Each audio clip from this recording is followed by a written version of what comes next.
So DKShi ಸಂಪುಟದಲ್ಲಿ DCM ಹುದ್ದೆ ಗೊಂದಲ ಇನ್ನೂ ಮುಂದುವರೆದಿದೆ.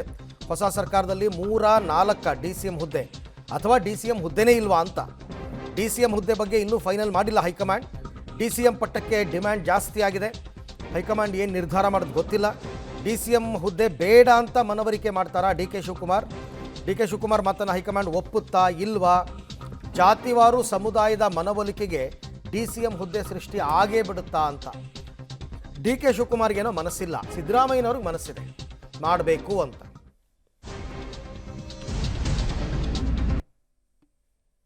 ಸೊ ಡಿಸಿಎಂ ಹುದ್ದೆ ಲೆಕ್ಕಾಚಾರ ಏನು ಅಂತ ನೋಡೋದಾದರೆ, ಅಹಿಂದ ವರ್ಗದ ಮತಕ್ಕಾಗಿ ಪ್ರಬಲ ಸಮುದಾಯಕ್ಕೆ ಡಿಸಿಎಂ ಹುದ್ದೆ ಕೊಡಬೇಕು ಅಂತ ಕೆಲವರ ವಾದ.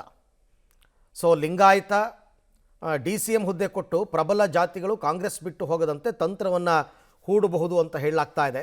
ಡಿಸಿಎಂ ಹುದ್ದೆ ಕೊಟ್ಟು ಪ್ರಬಲ ಸಮುದಾಯ, ಲಿಂಗಾಯತ, ಪರಿಶಿಷ್ಟ ಜಾತಿ, ಅಲ್ಪಸಂಖ್ಯಾತ, OBCಗೆ ಡಿಸಿಎಂ ಹುದ್ದೆಗೆ ಒತ್ತಾಯಗಳು ಕೇಳಿಬರ್ತಾ ಇದೆಯಂತೆ. ಸೊ ಹಾಗಾಗಿ ಇದೇನಾದ್ರು ತುಂಬ ಕಗ್ಗಂಟಾಯಿತು ಅಂದರೆ ಅತ್ಲಾಗ ಬೇಡವೇ ಬೇಡ ಅನ್ಬೋದು ಹೈಕಮಾಂಡ್.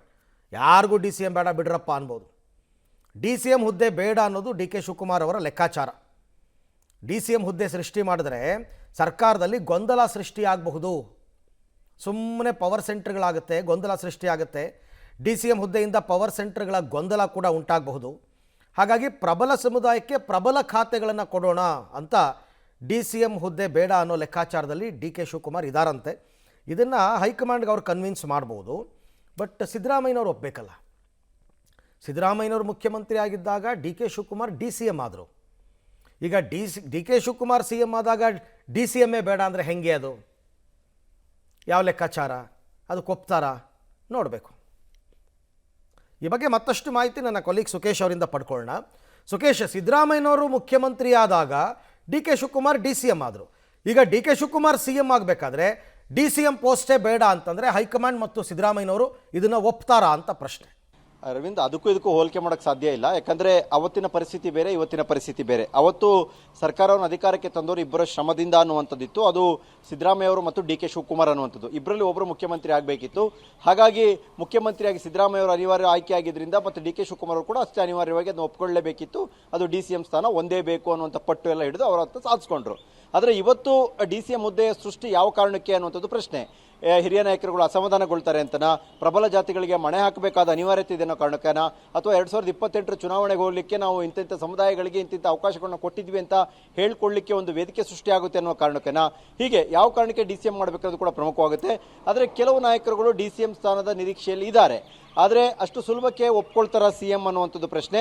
ಆದರೆ ಭಾವಿ CM ಡಿ ಕೆ ಶಿವಕುಮಾರ್ ಅವರಿಗೆ ಉಪಮುಖ್ಯಮಂತ್ರಿ ಸ್ಥಾನಗಳು ಇದ್ರೆ ಏನು, ಅದು ಮುಂದೆ ಸುಮ್ಮನೆ ಕಿರಿಕಿರಿನ ಅಥವಾ ಪವರ್ ಸೆಂಟರ್ಗಳು 2-3 ಆಗೋದು ಬೇಡ ಅಂತ ಅಂತಾರ, ಅಥವಾ ಹೈಕಮಾಂಡ್ ಕೂಡ ಪಟ್ಟಿಡಿದ್ರೆ ಜಾಸ್ತಿ ಉಪಮುಖ್ಯಮಂತ್ರಿ ಹುದ್ದೆಗಳ ಸೃಷ್ಟಿಗೆ ಏನಾದರೂ ಒಲವು ತೋರಿಸ್ತಾರ ಅನ್ನೋ ಸದ್ಯದ ಪರಿಸ್ಥಿತಿಯಲ್ಲಿ ಹೈಕಮಾಂಡ್ ಮುಂದೆ ಇರಲಿಲ್ಲ. ಇವತ್ತಿನ ಮಾತುಕತೆಯಲ್ಲಿ DCM ಹುದ್ದೆ ವಿಚಾರವಾಗಿ ಏನಾದರೂ CM ಸಿದ್ದರಾಮಯ್ಯ ಅವರು ಪ್ರಸ್ತಾಪಿಸಿದ್ರೆ ಅದಕ್ಕೆ ಭಾವಿ ಮುಖ್ಯಮಂತ್ರಿ ಡಿ ಕೆ ಶಿವಕುಮಾರ್ ಅವರ ಪ್ರತಿಕ್ರಿಯೆ ಏನು ಮತ್ತು ಬೇಡ ಅನ್ನೋದನ್ನ ಪಟ್ಟಿಡಿತಾರ ಏನಾದರೂ ಅನ್ನುವಂಥದ್ದು ಈಗಿರುವಂಥ ಕುತೂಹಲ ಸದ್ಯಕ್ಕೆ. ಹಾಗಾಗಿ ಅವತ್ತಿಗೆ ಪರಿಸ್ಥಿತಿ ಭಿನ್ನವಾಗಿದ್ರು ಕೂಡ CM ಸಿದ್ದರಾಮಯ್ಯ ಹೇಗೆ ಸ್ಪಂದಿಸ್ತಾರೆ, ಹೇಗೆ ಪ್ರತಿಕ್ರಿಯಿಸ್ತಾರೆ ಅನ್ನೋದ್ರ ಮೇಲೆ ಮುಂದೇನು ಅನ್ನುವಂಥದ್ದು ಕೂಡ ತೀರ್ಮಾನ ಆಗುವಂಥ ಸಾಧ್ಯತೆ ಇರುತ್ತೆ.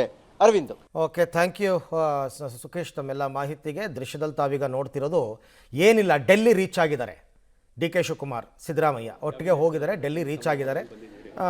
ಸೊ ಈಗ ಡೆಲ್ಲಿ ರೀಚ್ ಆದಮೇಲೆ ಸಾಯಂಕಾಲದ ಮೇಲೆ ಚರ್ಚೆ ಆಗುತ್ತೆ. ಸರ್, ಈ DCM ಬಗ್ಗೆ ಬಹಳ ಗೊಂದಲ ಇದೆ. 2-3 ಅನ್ನೋ ಬಗ್ಗೆ